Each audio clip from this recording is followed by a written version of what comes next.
തെരഞ്ഞെടുപ്പിനൊരുങ്ങി മുന്നണികൾ, തലതിരിഞ്ഞ പ്രശ്നങ്ങളുമായി കോൺഗ്രസ്. അത് പിന്നെ അങ്ങനെയല്ലേ വരൂ? UDF സമം പാർട്ടിക്കകത്ത് പ്രശ്നങ്ങൾ. അങ്ങനെയാണല്ലോ ഒരു നാട്ടു നടപ്പ്.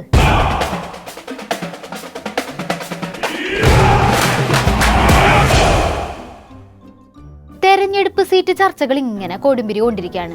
എപ്പോഴത്തെയും പോലെ കോൺഗ്രസിനകത്ത് സീറ്റിന് വേണ്ടി പിടിവലി. അങ്ങനെ ഇരിക്കുമ്പോഴാണ് കോട്ടയം സീറ്റ് കേരള കോൺഗ്രസിൽ നിന്ന് ഏറ്റെടുക്കുമെന്ന് കെ സുധാകരൻ പറയണത്. കേരള കോൺഗ്രസിൽ നിന്ന് കോട്ടയം സീറ്റ് വാങ്ങിക്കുന്ന സുധാകരൻജി പറഞ്ഞപ്പോൾ തന്നെ അടുത്ത കല്ലുകടി തുടങ്ങി. എന്താണ് നേതാക്കളെ ഇത്? നിങ്ങൾക്ക് പ്രശ്നം ഒഴിഞ്ഞ നേരില്ലേ? ഇപ്പൊ തന്നെ ലീഗ്, INDUC അങ്ങനെ 100 കൂട്ടം പ്രശ്നങ്ങളല്ലേ? അതിന്റെ ഇടയിൽ അടുത്ത പ്രശ്നം മൊയലാളിമാരായിട്ട് തന്നെ ഉണ്ടാക്കേണ്ട വല്ല കാര്യം ഉണ്ടായിരുന്നോ? അത് KPCC പ്രസിഡന്റ് തമാശയായിട്ട് പറഞ്ഞതാണ്. അത് UDFന്റെ ചർച്ചകളൊക്കെ ഓൾമോസ്റ്റ് പൂർത്തിയായി. ഇനി ഔദ്യോഗികമായി 14-ാം തീയതി അത് പ്രഖ്യാപിക്കും. കേരള കോൺഗ്രസുമായിട്ട് യാതൊരുവിധ സംഘർഷവും ഇല്ല. അയ്യോ, തമാശയായിരുന്നോ? സീറ്റ് തിരിച്ചു ചോദിച്ച് കേരള കോൺഗ്രസിനോട് സംസാരിച്ചിട്ടുണ്ടെന്ന് വരെ സുധാകരൻജി പറഞ്ഞിരുന്നില്ലേ? അതും തമാശയായിരുന്നു അല്ലേ? സുധാകരൻജി ഒരു പ്രത്യേക തരം തമാശക്കാരനാണല്ലോ. ഞാൻ തന്നെ പറഞ്ഞിട്ടുണ്ട് അവരോട്, തമ്മിൽ യാതൊരു തർക്കവും ഇല്ല. സത്യം, കേരള കോൺഗ്രസിന്റെ കയ്യിലുള്ള സീറ്റ് ഗൗരവപ്പെട്ടൊന്നും ചോദിച്ചിട്ടില്ല. തമാശ തന്നെയാ പറഞ്ഞത്. നമ്മൾ ചോദിച്ചിട്ടില്ല, ചോദിക്കും. അങ്ങനെയല്ലേ പറഞ്ഞു? ചോദിക്കും. കേരള കോൺഗ്രസ് നേതാക്കളായിട്ട് നിങ്ങൾ സംസാരിച്ചിട്ടുണ്ടെന്നല്ലേ സുധാകരൻജി പറഞ്ഞത്? എന്നിട്ട് ഇപ്പൊ മലക്കം പറയുന്നു. ഓ, അത് JK ആയിരിക്കില്ലേ? Just kidding. ഈ തമാശക്കാരനെ കൊണ്ട് തോറ്റു. സതീശേട്ടാ, വേഗം ഇടപെട്ട് എന്തെങ്കിലും പറഞ്ഞോട്ടാ, അല്ലെങ്കിൽ സുധാകരൻജി അടുത്ത തമാശ പറയും. അല്ല, അവരുമായിട്ടുള്ള ചർച്ച പൂർത്തിയാക്കിയിട്ടുണ്ട്. യാതൊരു തർക്കമില്ലാതെ അവരുമായിട്ടുള്ള ചർച്ച പൂർത്തിയാക്കിയിട്ടുണ്ട്.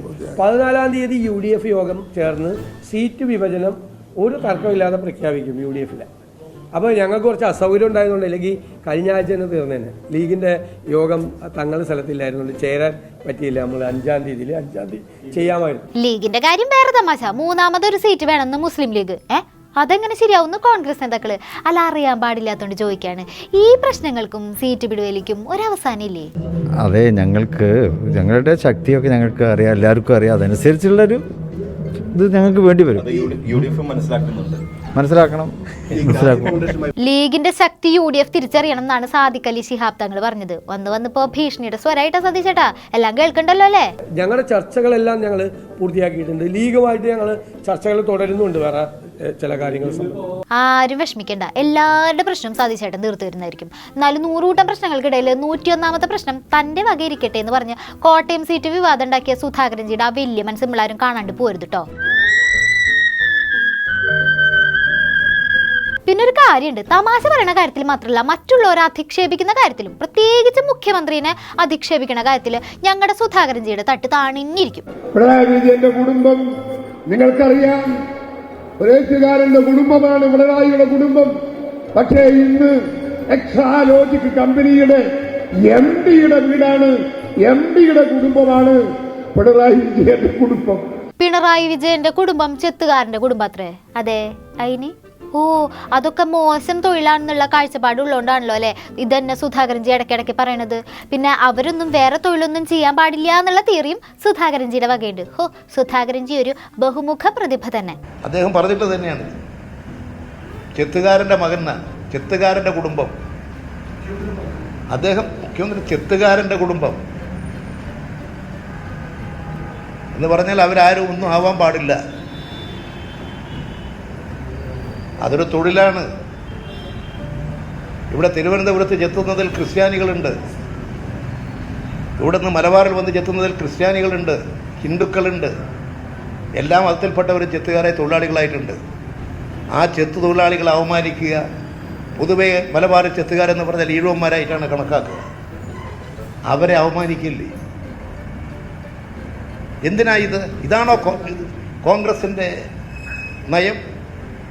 ഇതാ പ്രചരിപ്പിക്കാൻ വേണ്ടി പോകുന്നത്? ഈ അഗ്നിയിലൂടെ രാജ്യത്ത് തീ കൊടുക്കാൻ പോവുകയാണ്.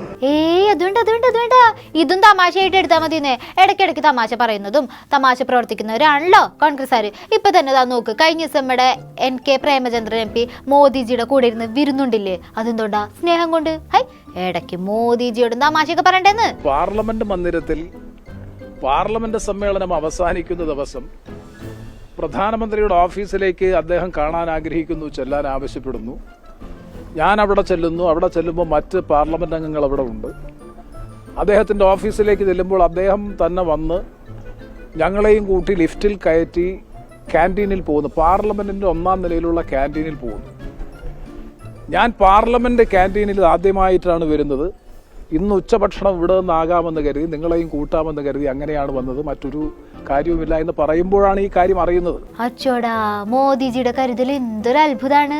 പിന്നെ തിരിച്ച് പ്രേമചന്ദ്രൻ എം പിക്ക് അദ്ദേഹത്തോടുള്ള സൗഹൃദം എന്തൊരു അത്ഭുതമാണ്.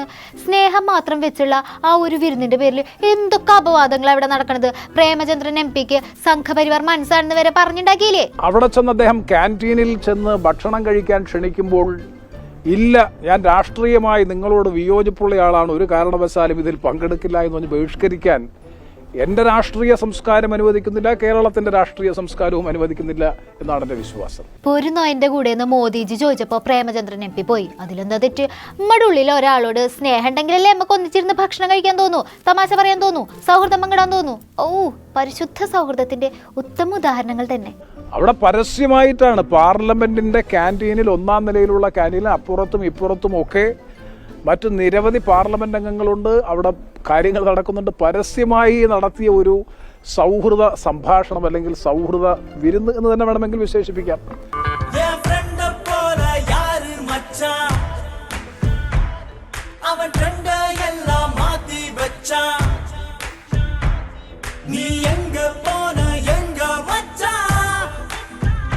BJPയോട് അടുത്ത് നിൽക്കുന്ന അവരുടെ ഘടകകക്ഷികളെ പോലെ പ്രവർത്തിക്കുന്ന പാർട്ടികളോടൊപ്പം പ്രധാനമന്ത്രിയുടെ കൂടെ പാർലമെൻറ്റിൻ്റെ ലഞ്ച് ഹൗസിൽ പോയി ഭക്ഷണം കഴിക്കുക എന്ന് പറയുന്നത് അത്ര സൗഹൃദം സ്ഥാപിക്കാനുള്ള ബന്ധം എന്താണ് പ്രേമേന്ദ്രൻ എന്നാണ് മനസ്സിലാവാത്തത്. ഇതെന്താണ് ഇതന്നെ ചോദിച്ചുകൊണ്ടിരിക്കുന്നത്? Mister Elamaram Kareem M P, നിങ്ങളൊരു കാര്യം മനസ്സിലാക്കണം. മികച്ച പാർലമെന്റേറിയനുള്ള ഒരുപാട് അവാർഡുകൾ വാരിക്കൂട്ടിയ ആളാണ് പ്രേമചന്ദ്രൻ എം പി എന്ന് അറിഞ്ഞൂടെ? അപ്പം മോദിജിയുടെ കൂടെ ഒരു വിരുന്നൊക്കെ ആവാം. കേരളത്തിൽ ഞങ്ങൾ അക്കൗണ്ട് തുറക്കുമെന്ന് BJP ഇടയ്ക്കിടെ പറയുന്നത് ഇദ്ദേഹത്തെ കണ്ടുകൊണ്ടാണോ? വ്യക്തമാക്കേണ്ടതുണ്ട്. ഇതിനുള്ള ഉത്തരം പറയാനൊന്നും എളമരം കരീം എം പിക്ക് ഇപ്പൊ നേരില്ല കേട്ടോ. അദ്ദേഹം ഭയങ്കര ബിസിയാന്ന് അറിഞ്ഞൂടെ? ഇപ്പൊ BMSന്റെ പരിപാടിയിൽ പങ്കെടുക്കുന്നതൊക്കെ അല്ലേ പുള്ളിയുടെ ഒരു ത്രില്ല്. ആദ്യം ഈ കാര്യത്തിൽ പ്രതികരിച്ചതാരാ? എളമരം കരീമല്ലേ. ഒരു പ്രധാനമന്ത്രിയുമായി ഉച്ചയൂണിൽ പങ്കെടുത്തു അദ്ദേഹത്തിന്റെ ക്ഷണപ്രകാരം എന്നതിന്റെ പേരിൽ എളമരം കരീമിനെ പോലെ ഒരാളെ കൊണ്ട് പ്രസ്താവന ഇറക്കിപ്പിച്ച് മതപരമായ ചേരിതിരിവിനും മതപരമായിട്ടുള്ള ധ്രുവീകരണത്തിനും ന്യൂനപക്ഷ സ്വാധീനത്തിനും വഴിയൊരുക്കുന്ന ഇത്രയും നിലവാരമില്ലാത്ത ഈ പാർട്ടി എന്ത് വർഗരാഷ്ട്രീയം, വർഗീയ രാഷ്ട്രീയമല്ലേ ഇവർ പിന്തുടരുന്നത്? രാജ്യത്തെ പ്രധാനമന്ത്രി ഭക്ഷണം കഴിക്കാൻ വിളിച്ചാല് അതിന് കോൺഗ്രസ് MP പോയാല് അത് പ്രശ്നമാണ്. പക്ഷെ RSS ട്രേഡ് യൂണിയൻ BMSന്റെ പരിപാടിയിൽ എളമരം കരീം MP പങ്കെടുത്താല് അത് സൂപ്പർ അല്ലേ? എന്തേ BJP അക്കൗണ്ട് തുറക്കണത് നിങ്ങൾ വഴിയാണോ ഇനിയെന്ന് നാട്ടുകാർ തിരിച്ചു ചോദിക്കട്ടോ സഖാവേ. ഇത് കേരളമാണ്. കേരളത്തിലെ കോമ്രേഡ്സിന് എന്തു ആവാം. ഇവിടെ എങ്ങനെയാണെന്ന് അറിഞ്ഞൂടെ? നല്ല ക്ഷീണുണ്ടല്ലേ സഖാവേ? സാരില്ല, ബാക്കി ആഞ്ഞടിച്ചോളൂ കേട്ടോ. ഒരു കയ്യബദ്ധം നാറ്റിക്കരുത്. വരൂ, കോൺഗ്രസ് നേതാക്കൾ വരൂ. പ്രേമചന്ദ്രൻ MP മോദിജിക്കൊപ്പം വിരുന്നുണ്ടതിൽ അഭിപ്രായം പറയുന്ന നേതാക്കളെ. മുഖ്യമന്ത്രി പ്രധാനമന്ത്രിയെ സ്വീകരിക്കാനോ യാത്ര അയക്കാനോ പോയാലും ഞങ്ങളൊന്നും പറഞ്ഞില്ല. ഞങ്ങൾ പറഞ്ഞത് മുഖ്യമന്ത്രി പ്രധാനമന്ത്രിയെ യാത്ര അയക്കാനും സ്വീകരിക്കാനും പോയതിൽ ഒരു തെറ്റുമില്ല. ആ ഒരു നിപ്പുണ്ട്. അത് നമുക്ക് സാധാരണ കാണുന്ന ഒരു പിണറായി വിജയനല്ല. പിണറായി വിജയന്റെ ഒരു ചിത്രവും നിങ്ങൾക്ക് ആർക്കും കാണിച്ചു തരാൻ പറ്റില്ല അതുപോലെ. അപ്പോ മുഖ്യമന്ത്രി മോദിജിയെ സ്വീകരിക്കാൻ പോകുമ്പോൾ ഭയങ്കര വിനയം കാണിക്കേണ്ട, അതാണല്ലേ പ്രശ്നം. അപ്പൊ പ്രേമചന്ദ്രൻ MP വിരുന്നുണ്ടപ്പോ മോദിജിയോടുള്ള എല്ലാ വിയോജിപ്പും പ്രകടിപ്പിച്ചു മുഖം കടന്നല് കുത്തിയ പോലെ ആവുണ്ടാവില്ലേ വെച്ചിണ്ടാവുക? പൊതുജനങ്ങളുടെ ശ്രദ്ധയ്ക്ക് 2 ദിവസത്തിനകം ഞാൻ കൂടുതൽ ശക്തി ആർജിച്ച് ഇവിടെ തിരിച്ചെത്തുമെന്ന് ഊന്നി പറയുകയാണ്. ലീഗിന്റെ പ്രശ്നം, INTUCയിൽ പ്രശ്നം, കോട്ടയം സീറ്റിലെ വിവാദം എല്ലാം അറിയാൻ പാടില്ലാണ്ട് ചോദിക്കാണ്. നിങ്ങൾ എവിടെ പരിപാടി അവതരിപ്പിച്ചാലും ഇത് തന്നെയാണോ നിങ്ങളുടെ വിധി? മൊത്തം ഇരുട്ടാണ്, അതിനകത്തിരിപ്പാണ്, കത്തണ വെയിലെത്തും കണ്ണ് കാണാതിരിപ്പാണ്. കോൺഗ്രസിലെ തമാശകൾ ഇവിടെ അവസാനിക്കുന്നില്ല, കഥ തുടരും. എന്നാ ശരി, ബാക്കി വിശേഷങ്ങളുമായി ഇനി നാളെ കാണാം. നന്ദി, നമസ്കാരം.